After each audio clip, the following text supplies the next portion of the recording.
सबसे पहले आपको जयपुर लिए चलते हैं, जहां पर इस वक्त केंद्रीय मंत्री अनुराग ठाकुर पहुंचे हुए हैं। नेहरू युवा केंद्र संगठन का शुभारंभ किया जा रहा है। 2 दिन के राज्य स्तरीय युवा महोत्सव का भी आगाज होना है। सीधी तस्वीरें जयपुर से आपको दिखा रहे हैं। केंद्रीय मंत्री अनुराग ठाकुर पहुंचे हुए हैं, जो कि निदेशक नेहरू युवा केंद्र संगठन नई दिल्ली हैं। आप पधारे और माननीय उपस्थित अतिथियों के स्वागत के लिए और इस कार्यक्रम की संक्षिप्त जानकारी के लिए आप सभी के मध्य आए और हम सभी को जानकारी प्रदान करें। आदरणीय डॉक्टर भोगले जी।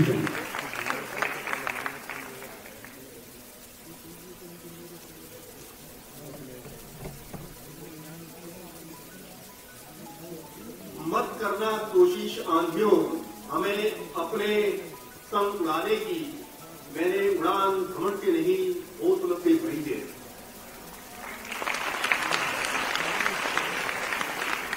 परम आदरणीय श्री अनुराग सिंह जी ठाकुर साहब, युवा कार्यक्रम खेल सूचना प्रसारण मंत्री और देश के आइकॉन, देश के नौजवानों की प्रेरणा स्रोत आदरणीय श्री रामचरण जी बोरा साहब, लोकप्रिय सांसद जयपुर, नौजवानों के चहेते श्री रामलाल जी शर्मा साहब, विधायक Chomu, Shri Balbir Singh ji Tomar sahab, vice chancellor founder NIMS university, Shri Mahendra Singh ji Sisodia sahab और मेरे तमाम नौजवान राष्ट्रीय इलाकों से यहाँ आए हैं इस कार्यक्रम में शिरकत करने के लिए और ठाकुर साहब की झलक प्राप्त करने के लिए, उनको सुनने के लिए, क्योंकि ठाकुर साहब देश के नौजवानों के प्रेरणा स्रोत हैं और इनकी जिंदगी जो है शुरुआत से ही।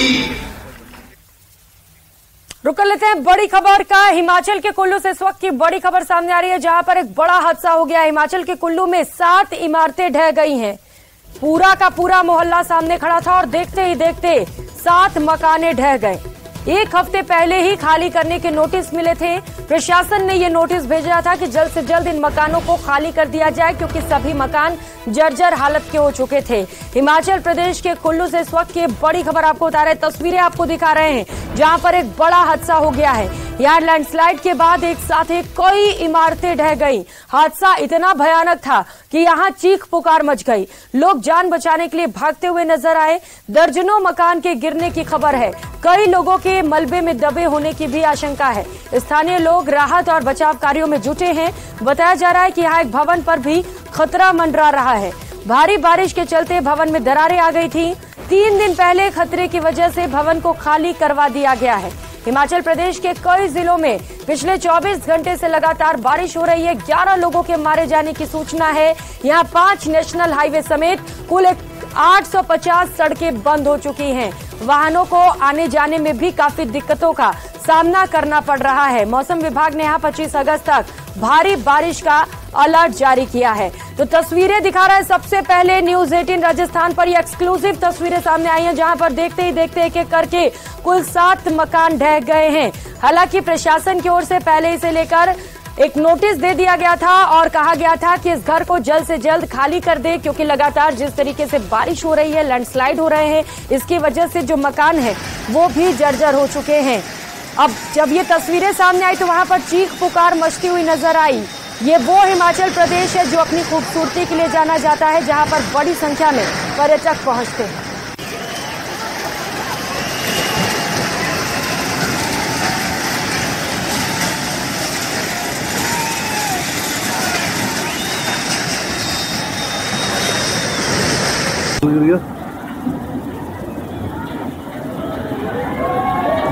तो वो मकाने जिन्हें बनाने में कई महीने या साल लग जाते हैं, अपनी पूरी जिंदगी की जमा पूंजी लगाकर लोग अपने आशियाने को खड़ा करते हैं, वो आशियाना देखते ही देखते महज चंद मिनटों में ही धाराशायी हो जाता है। तो जरा सोचिए कि इंसान के ऊपर क्या गुजरेगी। हालांकि ये राहत की बात है कि पहले इन मकानों को खाली करा दिया गया था, लेकिन सूचना ये है कि मलबे में अभी कुछ लोग दबे हो सकते हैं। उन्हें निकालने के लिए आसपास के लोग जुटे हुए हैं। ये तस्वीरें वाकई बेहद भयावह है, खौफनाक है, जहां पर एक एक कर देखते ही देखते 7 मकान जमींदोज हो जाते हैं। आसपास जो लोग मौजूद रहते हैं वो भी डरे सहमे नजर आते हैं।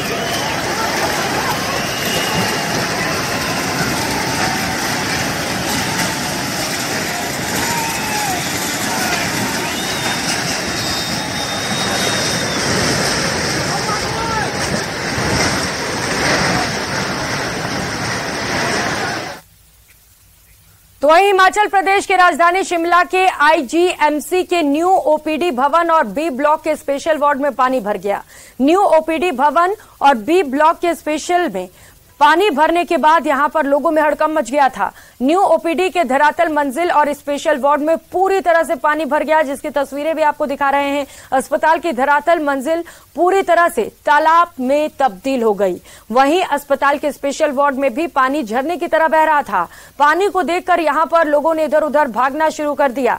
लोगों को यहां पर रहने में डर भी लग रहा था।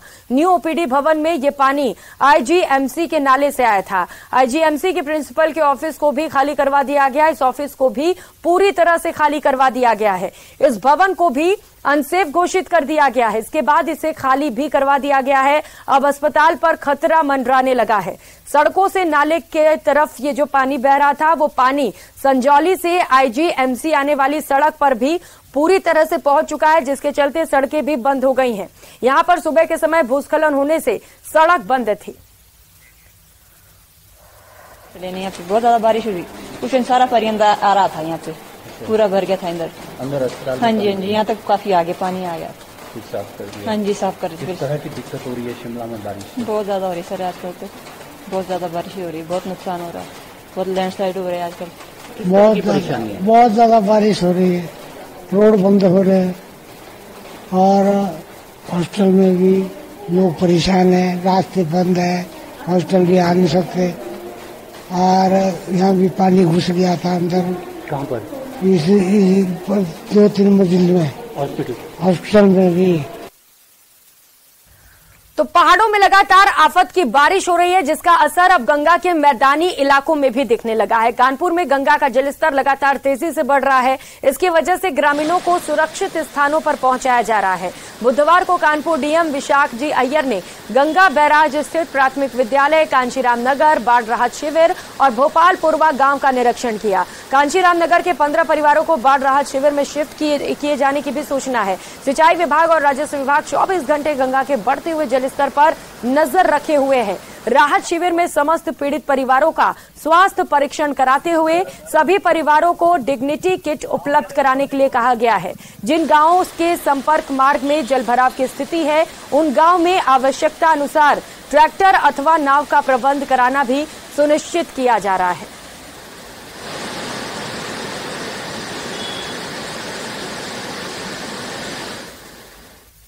या तो आवागमन के लिए नाव की व्यवस्था या ट्रैक्टर की व्यवस्था इत्यादि सुनिश्चित की जा रही है, ताकि जो ग्रामीण क्षेत्र जिनके अप्रोच रोड में पानी आ गया वहाँ पे जैसे खाने पीने के सामान गांव तक पहुँच सकें, ये व्यवस्था सुनिश्चित की गई है कि सामान लेने के लिए लोगों को दूसरे मजरे में नहीं आना पड़े। तो चूंकि राशन का वितरण उसी मजरे में कराने के लिए भी निर्देशित किया गया है। उधर मिजोरम की राजधानी आइजोल से तकरीबन 20 किलोमीटर दूर सैरांग इलाके में एक निर्माणाधीन रेलवे पुल बुधवार को अचानक गिर गया। रेलवे का निर्माणाधीन पुल ढहने से 17 मजदूरों की मौत हो गई। हादसे में रेलवे विभाग में हड़कंप मच गया। आनन फानन में रेलवे अधिकारियों के साथ पुलिस और प्रशासन और एनडीआरएफ की टीम मौके पर पहुंची। फिलहाल मौके पर रेस्क्यू ऑपरेशन जारी है।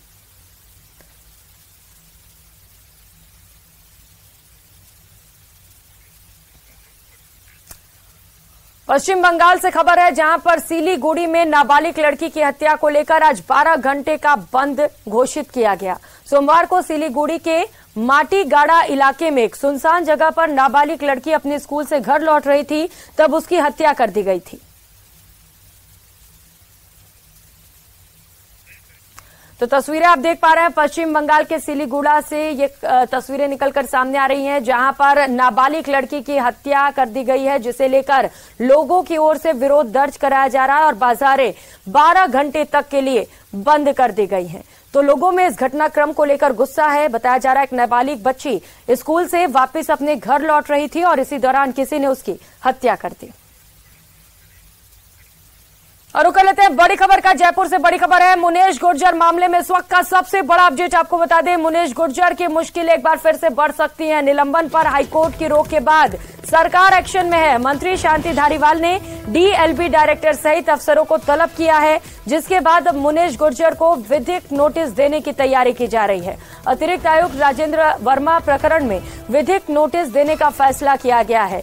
तो जहां एक और अभी खुशी मनाई जा रही थी, जश्न मनाया जा रहा था, न्यायपालिका पर भरोसा जताया जा रहा था मुनेश गुर्जर की ओर से, तो वहीं अब खबर यह है कि दोबारा से उनकी मुश्किलें बढ़ सकती है। मुनेश गुर्जर को नोटिस देने की तैयारी की जा रही है, विधिक नोटिस देने की तैयारी की जा रही है। अतिरिक्त आयुक्त राजेंद्र वर्मा प्रकरण में उन्हें नोटिस थमाने को लेकर तैयारी की जा रही है।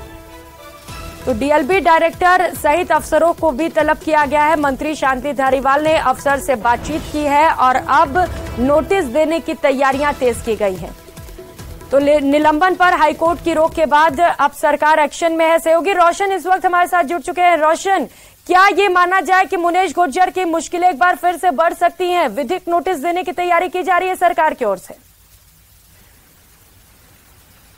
जी बिल्कुल ठीक आपने कहा। जो मेयर मुनेश गुर्जर के मामले के अंदर सरकार अब सख्ती से एक्शन के अंदर है। कल इस पूरे मामले के अंदर हाईकोर्ट ने जो इस पूरे जो निलंबन जो प्रक्रिया थी उसके ऊपर रोक लगाई थी और मुनेश गुर्जर को राहत दी थी। इसके बाद में मुनेश गुर्जर आज जो मेयर पद के ऊपर वापस से ज्वाइन करने की तैयारी में है। मुनेश गुर्जर अभी देव दर्शन के लिए निकल चुकी है। उधर स्वायत्त शासन विभाग से इस पूरे प्रकरण के अंदर खबर ये आ रही है कि दोबारा से इस पूरे प्रकरण के अंदर मेयर मुनेश गुर्जर को विधिक नोटिस देकर निलंबन करने की तैयारी में है। इस पूरे मामले के अंदर स्वायत्त शासन विभाग के अधिकारियों ने यूडीएच मंत्री शांति धारीवाल से मुलाकात की है। इस पूरे प्रकरण के अंदर अब स्वायत्त शासन विभाग जो विधि के जानकार हैं उनसे लगातार राय लेने में जुटे हुए हैं। जिस तरीके से राजेंद्र वर्मा जो प्रकरण हुआ था, मुनेश गुर्जर और जो 13 जो अन्य जो पार्षद डिप्टी मेयर थे, उन लोगों के ऊपर अभद्र व्यवहार करने का जो आरोप लगे थे, एफआईआर दर्ज हुई थी माणक चौक थाने में, उस पूरे मामले के अंदर भी सरकार सख्ती से एक्शन लेने में यहाँ पर जुटी हुई है। संभवतः आज इस पूरे मामले के अंदर स्वायत्त शासन विभाग के सूत्र जो बता रहे हैं उसमें सरकार आज ही मुनेश गुर्जर को ज्वाइनिंग से पहले विधिक नोटिस यहाँ पर देकर निलंबन की जो तैयारी है वो करने में जुटी हुई है। जी लेकिन रोशन, उस दौरान तो आरोप दोनों ही ओर से लगाए गए थे, तो क्या दूसरे पक्ष पर भी कार्रवाई की जाएगी? देखिए, राजेंद्र वर्मा प्रकरण के अंदर जो मुनेश गुर्जर जो उस वक्त जो वर्तमान में जो मेयर थी, मेयर सहित 13 पार्षदों के ऊपर एफआईआर दर्ज हुई थी जो माणक चौक थाने के अंदर अभद्र व्यवहार करने के ऊपर, गाली गलौज करने के ऊपर और किडनैप सहित कई मामलों के अंदर जो मुकदमा दर्ज हुआ था। ऐसे में वो जो मामला पेंडिंग था, स्वायत्त शासन विभाग ने इस मामले के अंदर मेयर मुनेश गुर्जर सहित 13 पार्षदों को नोटिस जारी कर जवाब मांगा था। लेकिन स्वायत्त शासन विभाग इस बीच में मेयर मुनेश गुर्जर एसीबी में जो दर्ज प्रकरण और इस प्रकरण में हाईकोर्ट पहुंचते और हाईकोर्ट इस मामले के अंदर रोक लगाता है। जो निलंबन जो किया गया जो ऑर्डर था उस ऑर्डर को लेकर निलंबन करता है। अब इस पूरे प्रकरण को लेकर स्वायत्त शासन विभाग ने दोबारा से जो विधि से जो जुड़े हुए जो जानकार हैं उनकी राय ली है। इस पूरे मामले के अंदर कल देर रात तक यूडीएच मंत्री के निवास के ऊपर बैठक चली है। उसके बाद में ये तय किया गया है कि इस पूरे मामले के अंदर दोबारा से नए सिरे से विधिक नोटिस यहाँ पर स्वायत्त शासन विभाग जारी करे। खासकर राजेंद्र वर्मा का जो प्रकरण हुआ था उसके अंदर अब सरकार का फोकस है, क्योंकि जिस तरीके से जो आरोप लगे थे, जो एफआईआर जो लंबित है, इन तमाम इन मामलों को देखते हुए मुनेश गुर्जर की जो नोटिस यहाँ पर दिया जाएगा और जो निलंबन की जो प्रक्रिया है वो दोबारा से शुरू हो जाएगी। यानी कुल मिलाकर कहा जा सकता है रोशन, और क्या विकल्प होंगे अब मुनेश गुर्जर के पास इसके बाद?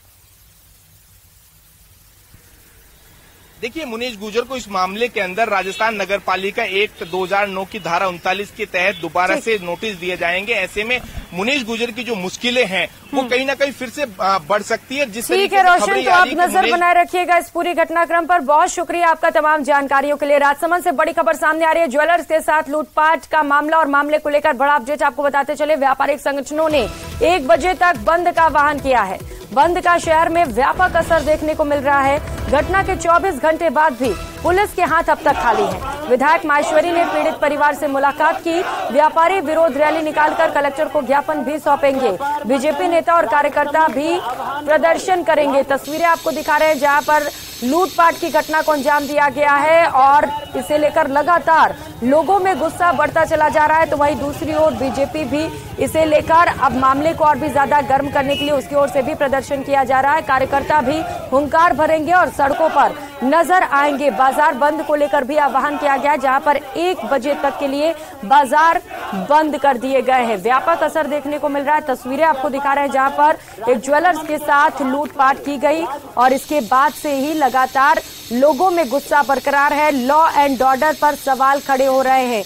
कई घंटे बीत जाने के बाद भी पुलिस के हाथ अब तक खाली हैं, जिसे लेकर लोगों में गुस्सा बढ़ता चला जा रहा है। लोगों की ओर से ये मांग की जा रही है कि जल्द से जल्द आरोपियों की गिरफ्तारी की जाए।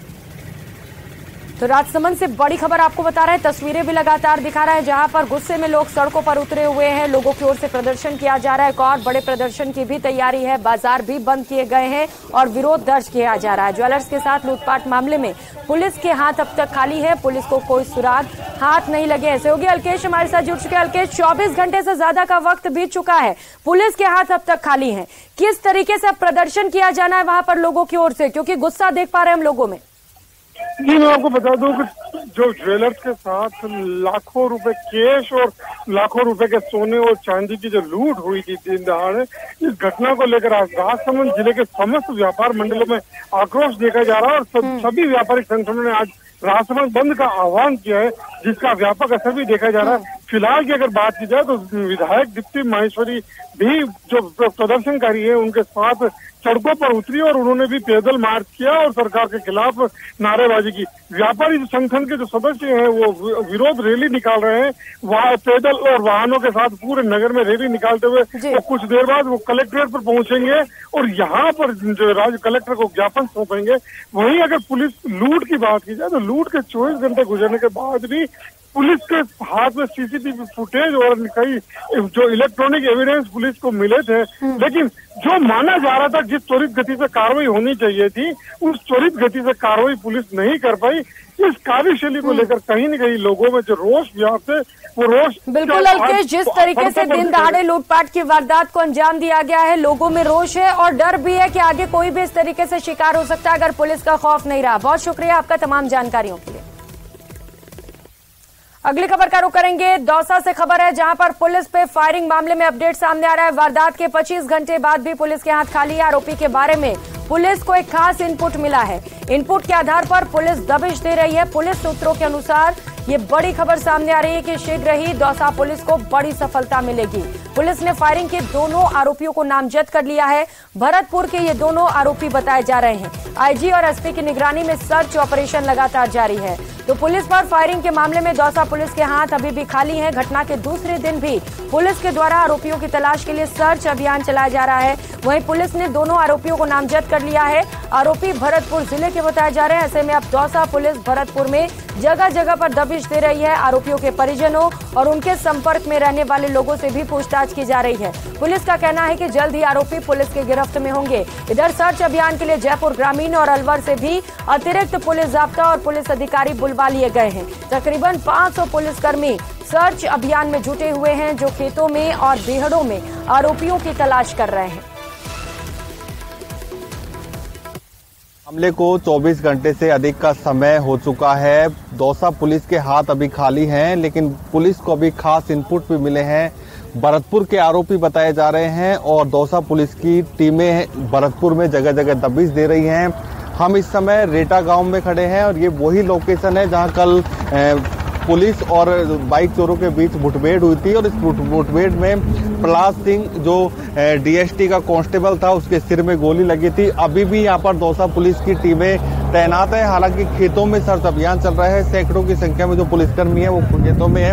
आप यहाँ पर तस्वीरों में देख सकते हो कि यहाँ पर पुलिस के जवान हैं, जो काफी सारे थानों की पुलिस यहाँ पर रोड पे खड़ी हुई है। इसके बावजूद जो अन्य जो पुलिस है जो इन खेतों में सर्च अभियान चलाया जा रहा है।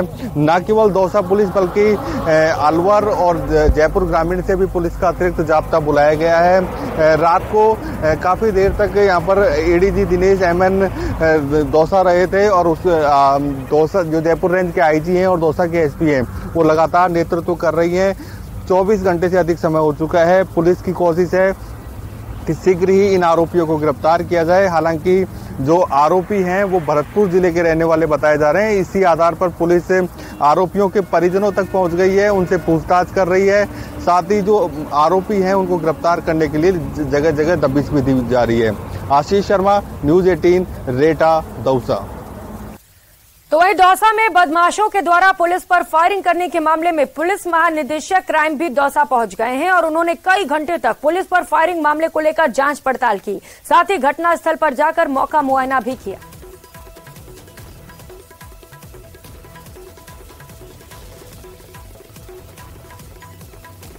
सबको विदित है और हमारे सिपाही अभी जय इलाज है। सुबह डीजी साहब और मैं भी हम जाके मिल के आए हैं। हमें उम्मीद है वो जल्दी ठीक हो जाएगा।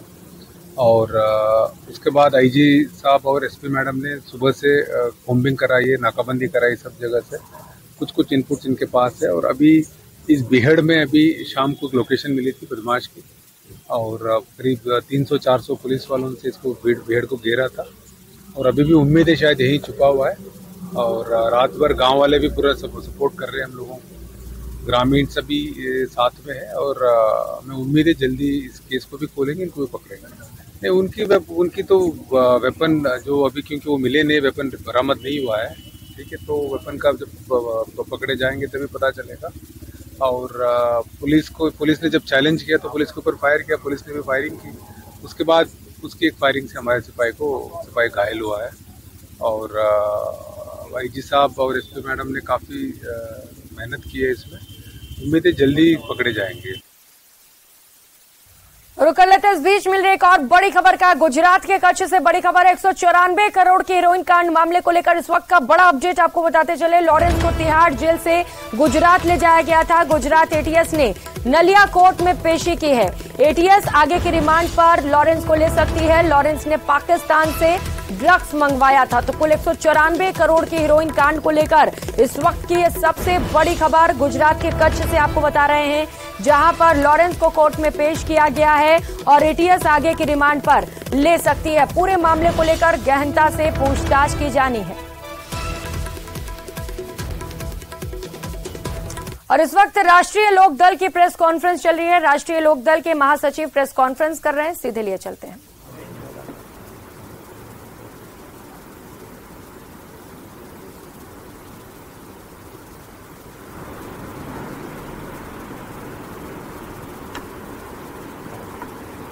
तो महासचिव त्रिलोक त्यागी प्रेस कॉन्फ्रेंस कर रहे हैं। सीधी तस्वीरें आपको दिखा रहे हैं जयपुर से, जहां पर आप तस्वीरों में देख पा रहे हैं तकनीकी शिक्षा मंत्री डॉक्टर सुभाष गर्ग भी वहां पर मौजूद है, प्रेस कॉन्फ्रेंस में शामिल हैं। तो कुछ ही समय में प्रेस कॉन्फ्रेंस की शुरुआत होगी। सुनाएंगे क्या कुछ बोलते हैं महासचिव।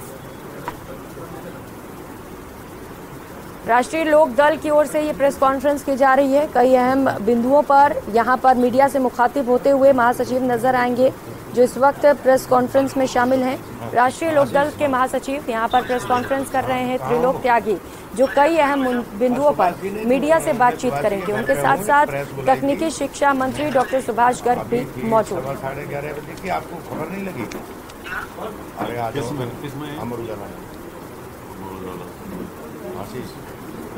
आशीष आ जाओ यार, एकदम जल्दी आ जाओ, मेरी फ्लाइट है 1 बजे के करीब। रुक कर लेते हैं जोधपुर से मिल रही खबर का, जहां पर नशे के खिलाफ बड़ा एक्शन लिया गया है। 10 किलो 100 ग्राम अफीम का दूध बरामद हुआ है। 241 किलो डोडा पोस्ट भी बरामद हुआ है। बदमाश के कब्जे से एक पिस्टल भी बरामद हुआ है। एक कार और कई फर्जी नंबर प्लेट्स भी बरामद किए गए। आरोपी एसआई की वर्दी पहनकर तस्करी किया करता था। एसएचओ ने गाड़ी के टायर पर आरोपी के गाड़ी के टायर पर फायरिंग कर उसे रोक दिया। आरोपी तस्कर दिनेश सिंह राजपुरोहित को गिरफ्तार कर लिया गया है। तो पुलिस कार्रवाई का वीडियो अब तेजी के साथ सोशल मीडिया पर वायरल हो रहा है, जहां पर पुलिस की ओर से बड़ी कार्रवाई की गई। तस्कर को गिरफ्तार किया गया है। वो वीडियो उस दौरान का आपको दिखा रहे हैं जब पुलिस की ओर से कार्रवाई की गई। तस्कर मौके से भागने की फिराक में था, लेकिन इसी दौरान पुलिस ने गाड़ी के टायर पर फायरिंग कर गाड़ी को रोक दिया और उसके बाद तस्कर की गिरफ्तारी कर ली गई। 10 किलो से ज्यादा अफीम का दूध बरामद हुआ है और आशंका ये है कि कई लोग इस तस्करी में शामिल हो सकते हैं, इस गैंग में जुड़े हो सकते हैं, जिसे लेकर अब लगातार तस्कर से पूछताछ की जा रही है। तो एसएचओ ने टायर पर फायरिंग कर आरोपी को गिरफ्तार कर लिया है। और चंद्रयान 3 से जुड़ी इस वक्त की सबसे बड़ी खबर आपको बताते चले। चंद्रयान 3 से प्रज्ञान रोवर निकला है। विक्रम लैंडर से प्रज्ञान रोवर अब चांद पर उतर चुका है। प्रज्ञान रोवर चंद्रमा की सतह पर उतरा है, जो वहां से जरूरी इंफॉर्मेशन हम तक पहुंचाएगा। चांद की सतह पर प्रज्ञान रोवर घूमेगा, प्रयोग करेगा और वहां से जो जरूरी इंफॉर्मेशन चाहिए, यानी कि चांद पर जिंदगी है या नहीं, जो कि काबिलियत सिर्फ और सिर्फ चंद्रयान 3 के पास है, उसका भी पता चल सकेगा। कौन कौन से जरूरी गैसेस चांद पर हैं, कौन कौन से मिनरल्स हैं वहां पर, इन तमाम बातों को लेकर जल्द ही जानकारी मिलने लग जाएगी। तो वहीं केंद्रीय गृह मंत्री अमित शाह ने चंद्रयान 3 की सफलता पर इसरो के वैज्ञानिकों को बधाई दी। अमित शाह ने कहा कि हमारे वैज्ञानिकों को इस मिशन को ऐतिहासिक सफलता बनाने के लिए धन्यवाद।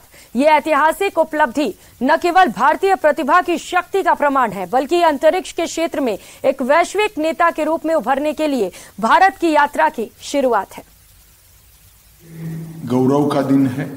चंद्रयान 3 तय किए हुए समय पर, तय की हुई जगह पर सफलता के साथ चंद्रमा की सतह पर उतरा है। मैं इस मौके पर सबसे पहले तो देश के सभी 140 करोड़ लोगों को बहुत बहुत मन से बधाई देना चाहता हूं कि आजादी के अमृतकाल में हमारे देश को अंतरिक्ष के क्षेत्र में एक बहुत बड़ी सफलता मिली है, जो हम सब के लिए गौरव का विषय है।